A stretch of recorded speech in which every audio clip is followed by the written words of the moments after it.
What is up, everybody? Jordan here with the Deck Box, coming back to today with another profile from Celestial Storm. This is actually take 2 for me of recording this or talking through it, because I didn't record it the first time because I screwed up. But anyway, guys, if you didn't already know, we are doing polls on Twitter pretty much every day right now, trying to determine which lists I will be covering from Celestial Storm. I'll be covering pretty much all of them, but it's a matter of when people want them released. Once the winner is decided, I go home and I upload that list to our Facebook page, facebook.com/thedeckboxtcg. So follow that and you can get those lists pre-released early, a day or two early.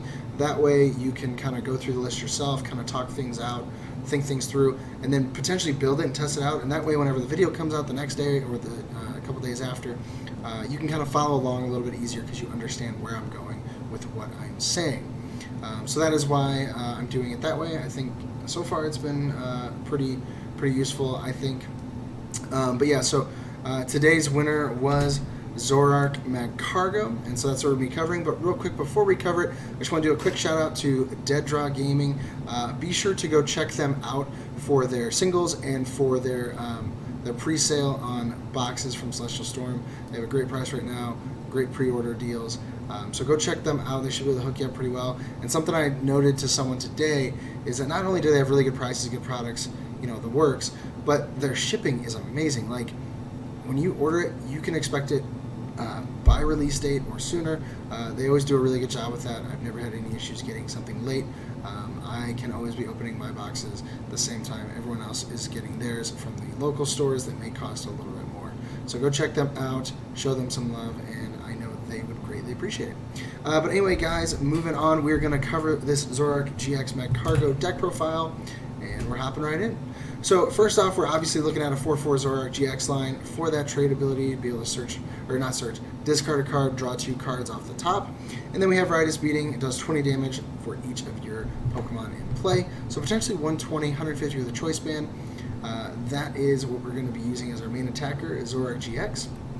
And then to add more consistency, we do have Magcargo over here with the Smooth Over ability. Once during your turn before you attack, you may search your deck for a card, shuffle your deck, and then put that card on top of it. So you can already kind of tell there's some synchronization here. Magcargo allows Zoroark's trade to be so much more powerful. You get to choose which cards you're going to get off the trade, or you get to choose one of the two, rather. But that's still super consistent. We use Mallow to search for 2, and Mallow's a supporter. That's it. Our supporter's done for the turn. The downside of Magcargo is you have to use a few more spaces in your deck to be able to fit some of the lines, but that's okay. It seems to be worth it, and we'll talk about some more uses of Magcargo a little bit later. Just to give you the overall view of this deck, we're kind of going to be focusing on doing a little bit of control while adding consistency to our deck. So that is why we're starting with these guys. That is the focus of the list. And from there, we do, of course, have 2 Tapu Lele for the Wonder Tag ability, just to be able to search out any supporter we want from our deck. And that adds, again, more consistency. That's what we're focused on. Then we have 1 Tapu Koko. Really, that's just there for the free retreat. It's always nice. But at the same time, Flying Flip is an amazing attack. I think it's a very underrated attack. It can really set up some nice knockouts. Then from there, we have Mew EX with the Versatile ability. This Pokemon can use the attacks of any Pokemon in play, both yours and your opponent's. You still need the necessary energy to use each attack. So what that is for us is that is our Buzzwole counter. Okay, so with a DC Eon and full bench, or even less than a full bench, only 4 on our bench and 1 in the active, we're swinging for 200 damage. We're taking out a Buzzwole GX with 1 shot. That is what Mew is there for. Also to take on the Baby Buzz, because Zoroark cannot one-shot a Baby Buzz, no matter how hard he tries. And we don't play any Kukui in here because I don't think that's quite worth it whenever we run Mew EX. Maybe post-rotation when Mew EX is gone, Kukui will definitely find a slot in here. And then we want to run, 1 Oranguru. This is the resource management one, where you get to put 3 cards from your discard pile on the bottom of your deck in any order. So that is kind of our mill counter. We're preventing ourselves from decking out. But at the same time, he has this attack, Profound Knowledge, does 60 damage, and your opponent's active Pokemon is now confused. So this would not be a bad attack against something like Hoopa. It would be a 3... no. Is Hoopa 120 or 130? I think it's a 2-shot. I think it's 120. But even then, you can fuse Hoopa, so he either won't attack or potentially will flip Tails on it and do damage to himself. So Rangaroo, not a bad card in this list. And like I said, it has been kind of dubbed the mill counter in Zoroark lists. Then from there, our draw supporters, 2 Cynthia, 2 N, 1 Copycat, 1 Judge. The N and the Judge are both for disruptive purposes, to our opponent. And of course, his late game Judge is pretty much throughout the game, just not as much disruption as N could potentially provide. I gotta fix my words, guys. Then from there we have Cynthia. That helps us with our shuffle draw to protect our resources. We don't want to be discarding things unnecessarily, so that's why we run 2 Cynthia. And then 1 Copycat. This is really better for like in the mirror, and your opponent's just going off with their trades and you're having a rough time. So you can use Copycat, get a much higher hand, and then use your trades from there to go even higher. Then more consistency supporters, 3 Guzma. Of course, we're going to be wanting to take the knockouts that we want to take, or potentially stall things in the active so that we can set something up or prep for a bigger knockout later. And then 3 Bridget. That, of course, is to guarantee that we start with our Zoruas and our Slugmas on the bench. And then from there, really, you're just using Bridget to trade because it's not hurting your discard pile. It's not adding damage to Trash Lunch or anything, and it's just kind of a free 2 cards whenever you play it.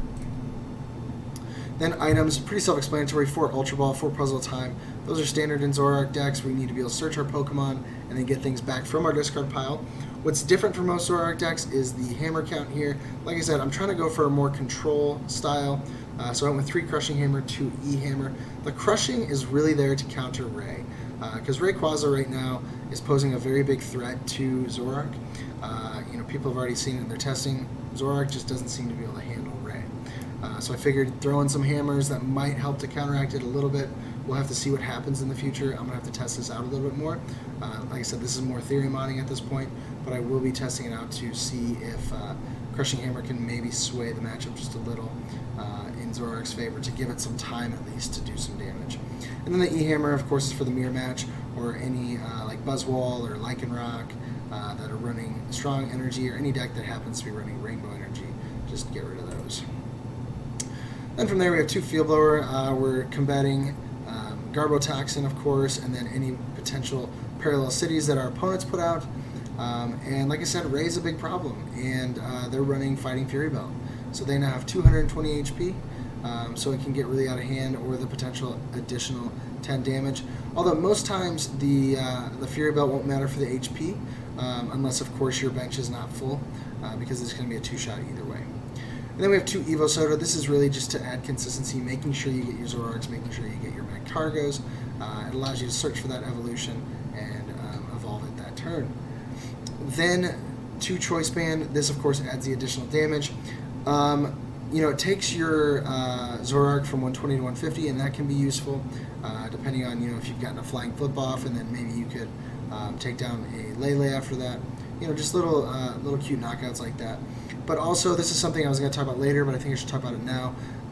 So Magcargo, it has that attack for a fire, DCE, combustion does 50 damage. Not great. But we do run Rainbow Energy in this list, so you could attack with him if you needed to. And so then with the Choice Band, you're swinging for 160 damage. And really, that's going to kind of help us, maybe, again, we'll see, in the potential matchups against, like, Shiftry. That could cause some problems for him. Or maybe Sceptile to do a little bit of extra damage with a 1 prize attacker. Because we're going to be 2-shotting either way. Might as well use a 1 prize attacker if we can. So that's really what those are there for. And then the 1 Floatstone, just in case we get something stuck in the active, we can get it out and keep running with the cards that we want to use. Stadiums, just 2 Parallel City. This is to limit our opponent's bench size, or potentially our own. Maybe if we get a Lele down and we know it's going to be our opponent's final 2 prizes, we can get rid of it. Or maybe we start with Mew, and Mew's just useless for that matchup.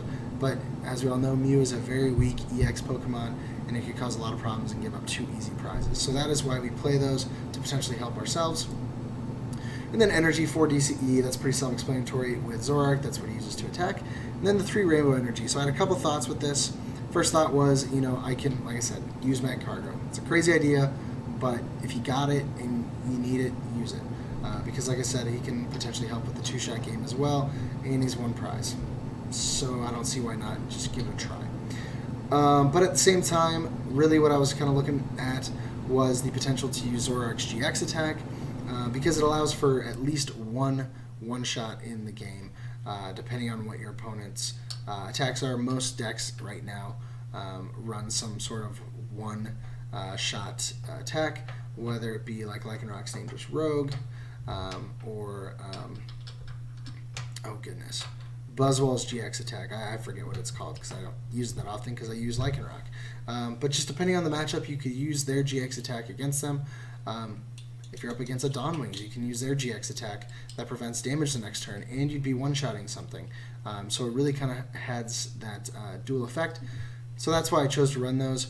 But yeah, so what I'm going to do now also is talk about some of the cards I would add, some strengths, some weaknesses. So the cards I would consider adding or cutting or whatever, looking at the Rainbow Energy, there's a couple cards that you could definitely include, whether it be Baby Buzz or like Kartana GX. I think those are 2 that you should definitely consider looking at, especially Kartana GX. I'm not sure why I didn't think of it sooner, but it's definitely one that I will look at trying to squeeze into this list.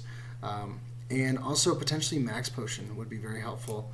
And I know some Delinquents were run in the control before, and I know a big thing with Control Zoroark before was the weakness policies. So those are 4 cards that I would say, maybe try to fit in there somehow.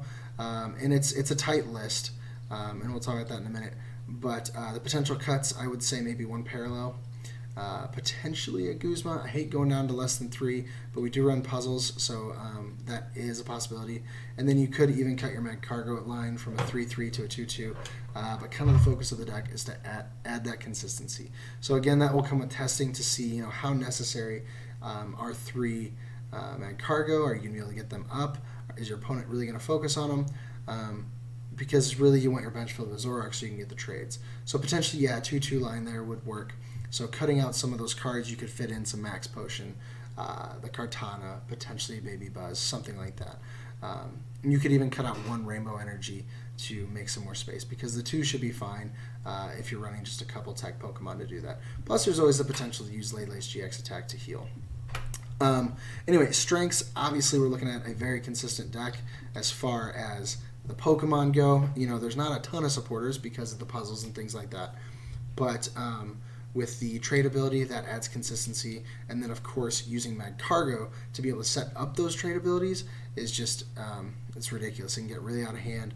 The fact that you can not only control your opponent's side of the field, but then control your top decks is just amazing. So I think that's a huge strength. The other strength is it's a single attachment pretty much whenever you're attacking with Zoroark. You're attaching the DCE, moving on, even if it's using the Mew. And even if we're looking at some of these tech Pokemon like Buzzwole or Kartana, it'll be a 1 energy attachment and just, taking a prize or dealing substantial damage, whatever it may be. So those are some of the strengths for sure. And then, of course, being able to control your opponent's side of the field is a huge strength. Because if you can keep them from doing what they need to do while also adding the consistency to your side, that's just kind of a perfect storm for you. Weaknesses to consider, I've already mentioned Rayquaza. Rayquaza is not a great matchup for it, and so you'll have to really control their side of the field and hope to hit heads on those hammers and hit them at the appropriate times. Buzzwole obviously is a big weakness because of the weakness, to fighting. Those can cause serious problems to you. But then at the same time, you don't have any one-shots in this list, again, except for the GX attack. That's kind of the only way I can see you getting a one-shot. So that is a huge weakness, I think, because right now, in this format, you're looking at a lot of one-shot decks, whether it be Buzzwole, Rayquaza, even Swampert can come out and do one-shots really easily. So that's a big weakness that Zoroark will have to deal with. And with this list being so tight, another weakness, there's just not a ton of room for healing cards Ace Rolls, things like that once you add in the Magcargo. So it almost makes you wonder if Magcargo is worth adding into a control Zoroark. And again, that's something that we'll discover in testing, and that is why we make these lists. That is why we do the testing. So yeah, so guys, I hope this analysis of the deck has helped a little. Like I said, the list came out yesterday, so hopefully you've had a chance to look at it, potentially build a deck of proxies, or maybe you have the cards by now, so maybe you've been to some pre-releases. Let me know in the comments if you have. I'd be really curious to hear how your pulls were. But anyway, back to what I was saying. If you've had a chance to build the deck, great. If not, please feel free to have fun with it. Try it out and let me know how it works out for you, because that is what these testings are all about. But as usual, guys, if you've enjoyed the video, please be sure to leave a like for me. Hit me up in the comments, say hey. Let me know if you're going to be at Worlds. I'll be very interested to know that. I will be down there Friday through Sunday, so stop by and say hi. And then, as always, if you haven't already subscribed, what are you waiting for? Just subscribe. I would greatly appreciate it. Hit the notification bell. Make sure those notifications on, and then you can get great content like this throughout the week.